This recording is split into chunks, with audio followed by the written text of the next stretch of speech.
BBAలో university second rank, third rank సాధించడం Sun international విద్యార్థులకే సాధ్యం. నమస్తే, తెలుగు వన్ న్యూస్ కి స్వాగతం. నేను రూపానాథెళ్ళ.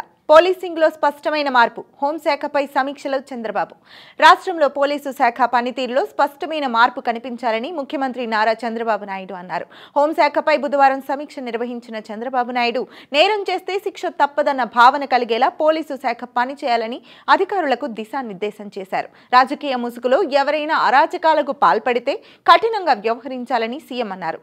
శాంతి భద్రతలు కాపాడే విషయంలో, నేరాల విచారణ, నేరస్తులకు శిక్షల విషయంలో అధికారులు ఫలితాలు కనిపించేలా పనిచేయాలని సూచించారు. హోంమంత్రి వంగలపూడి అనిత, డీజీపీ ద్వారకా తిరుమలరావుతో పాటు పోలీసు శాఖలోని ఉన్నతాధికారులు ఈ సమీక్ష సమావేశంలో పాల్గొన్నారు. ఈ సమీక్షా సమావేశంలో గత 10 ఏళ్లలో పోలీసు శాఖలో నెలకొన్న పరిస్థితులపై అధికారులు వివరించారు. 2014-19తో పోల్చితే 2019-24లో క్రైమ్ రేట్ 46% పెరిగిందని అధికారులు వివరించారు. 2014-19తో పోల్చుకుంటే 2019-23 మధ్య కాలంలో మహిళలపై నేరాలు 35.91%, మహిళల అదృశ్యం కేసులు 84.83%, సైబర్ నేరాలు 134.43% పెరిగాయని తెలిపారు. అలాగే గంజాయి, డ్రగ్స్ కేసుల్లో 107.89%, చిన్నపిల్లలపై నేరాలు 151.88% పెరిగాయని వెల్లడించారు. గత ప్రభుత్వ తీరుతో పోలీసు శాఖ ఎలా నిర్వీర్యమైందో పవర్ పాయింట్ ప్రెజెంటేషన్ ద్వారా వివరించారు.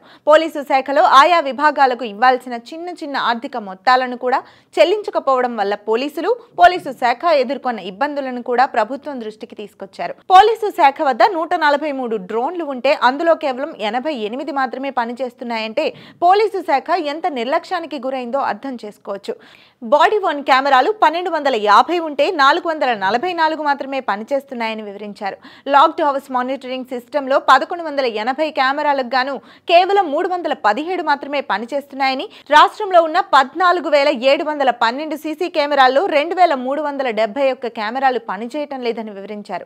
Automated finger print identification system కూడా పనిచేయటం లేదని తెలిపారు. వీటన్నింటినీ తిరిగి వాడుకలోకి తెచ్చేందుకు అవసరమైన 30 కోట్ల నిధులు కూడా గత ప్రభుత్వం ఇవ్వలేదని అధికారులు ముఖ్యమంత్రికి వివరించారు. యాన్యువల్ మెయింటెనెన్స్ ఛార్జీలు చెల్లించకపోవడం వల్ల చాలా సేవలు అందుబాటులో లేకుండా పోయాయని, వీటి వల్ల నేర విచారణలో తీవ్ర ఇబ్బందులు తలెత్తుతున్నాయని తెలిపారు. పోలీసు విభాగంలో 2014-19 మధ్య 5,215 వాహనాల కొనుగోలుకు 221.8 కోట్లు ఖర్చు చేస్తే వైసీపీ ప్రభుత్వం కేవలం 67.3 కోట్లు మాత్రమే ఖర్చు చేసిందన్నారు. కాలం చెల్లిన వాహనాలతో పోలీసు శాఖ ఇబ్బంది పడుతోందని, ప్రస్తుతం 2,812 వాహనాల కోసం 281 కోట్లు బడ్జెట్ అవసరమని అధికారులు ముఖ్యమంత్రికి వివరించారు. పోలీసు శాఖను గాడిలో పెట్టేందుకు అవసరమైన అన్ని చర్యలు తీసుకుంటామన్న చంద్రబాబు నాయుడు దీక్షా కాలంలో పెండింగ్ లో ఉన్న 10 కోట్ల రూపాయలను వెంటనే విడుదల చేస్తున్నట్లు చెప్పారు. అనంతరం ముఖ్యమంత్రి మాట్లాడుతూ పోలీసు శాఖను మళ్లీ గాడిలో పెట్టేందుకు అవసరమైన అన్ని చర్యలు తీసుకుంటామని తెలిపారు. ఆయా వ్యవస్థల్లో పరికరాల నిర్వహణ ఖర్చులకు ఎప్పటి నుంచో పెండింగ్ లో ఉన్న 10 కోట్లు వెంటనే విడుదల చేస్తున్నట్లు తెలిపారు. అలాగే సీసీ కెమెరాల ఏర్పాటులో పెండింగ్ లో ఉన్న 11 కోట్ల బిల్లులు కూడా మంజూరు చేస్తున్నట్లు ప్రకటించారు. పోలీసు శాఖను ఆధునీకరించే కార్యక్రమంలో భాగంగా రాష్ట్ర వాటాగా 61 కోట్లు విడుదల చేయడానికి కూడా సీఎం ఆమోదం తెలిపారు.